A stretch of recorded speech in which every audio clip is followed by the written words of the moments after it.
Here's a guide to finding the right small space, because not all small spaces are built the same.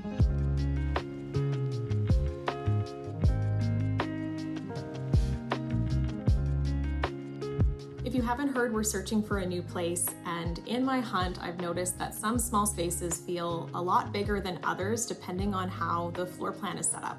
So in this video, I want to share things that I would look for in a small space, things to avoid, and what to do if you're in that situation where you already live in a place with the things to avoid.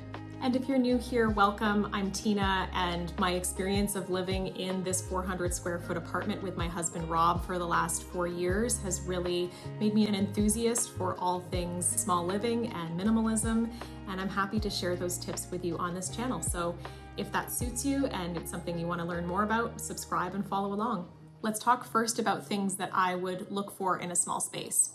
The number one thing on my list is lots of windows. In our hunt, we have seen some pretty dark and dank small spaces. And one thing that I love about our current place is that we have floor to ceiling windows on one side of the apartment, and it just makes things feel so much more airy and bright and light and open. And that at least gives the illusion of more space. In fact, I think it's one reason why when people see our space, they often believe that it's bigger than the 400 square feet that it is. So if you're looking for a small space and you don't want it to feel like a closet, lots of natural light is key.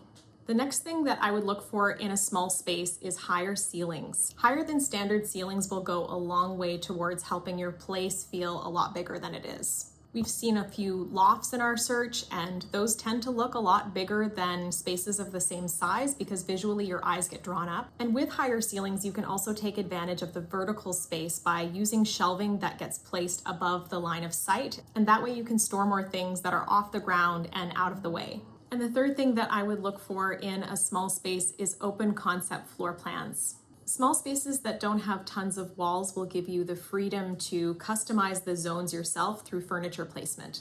It seems counterintuitive, but a studio might actually be a better option than a one bedroom, because with a one bedroom, you don't get to choose how large it is. However, with a studio, you can kind of create your own wall by furniture placement.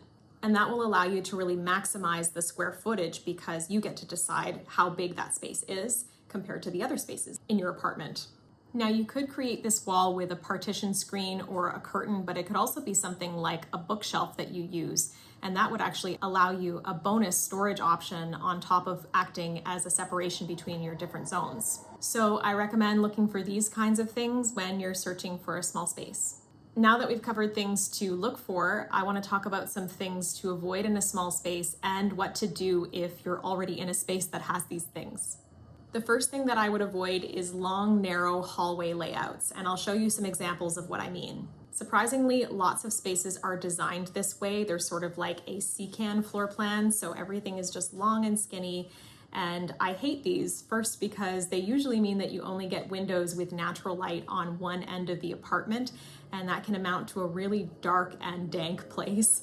Like I said, I look for windows first, and so that's something that is really important when you want a space to feel bigger and brighter. Second, in a space like this, it doesn't really matter if your floor plan is open concept or not, because you're going to have lots of trouble with placement of furniture. The bigger items you own, especially like couches and beds, will often only be able to be placed in one specific way, which can create a lot of issues if you're trying to make the space as custom as possible for your needs. And third, this might just be a preference thing, but these floor plan layouts often have kitchens placed in the hallway, which is just something I don't like at all. So I would recommend against these. But if you are in a place like this already and you're trying to figure out what to do to make it feel bigger, here are some tips. Bring in light colors and mirrors where possible so that you can reflect the light and open up the space, and make the best use of whatever limited natural light there is. Light walls and mirrors really reflect the light well, and they'll keep things from feeling cavernous. The other tip I have is, if you can choose your furniture, I would choose items that are on the smaller side. Shop for small pieces that will help to break up the space a little bit more. For example, instead of a couch or a love seat, I might invest in 2 lounge chairs. This will just allow you to have more free movement between the pieces in your space and also create different options for layouts. The next thing I would avoid in pretty much any space, but small spaces specifically, is ones that don't have any entry zone. And I know I said before that open concept was a good thing, but let's face it, if you can see your entire apartment from the front door, it kind of ends up feeling like a fishbowl. Also, places that do have entry zones are more practical because they give you a place to land when you walk in through the door. You have somewhere to hang up your keys, to put your coat away, and to take your shoes off, and that will keep you from trailing mess into the rest of your apartment. Now, if I was in a space like this already, I would try to find a way to design my own sort of entry zone with placement of maybe a console or a freestanding wardrobe, depending on how much space that I have. Now, it might feel counterintuitive to block the entryway visually, but what you're giving yourself and others is that chance to just sort of let out a bit of a breath when you come home. It gives you privacy and an opportunity to put away your going out things before you enter your home space, which to me should be very much of a haven.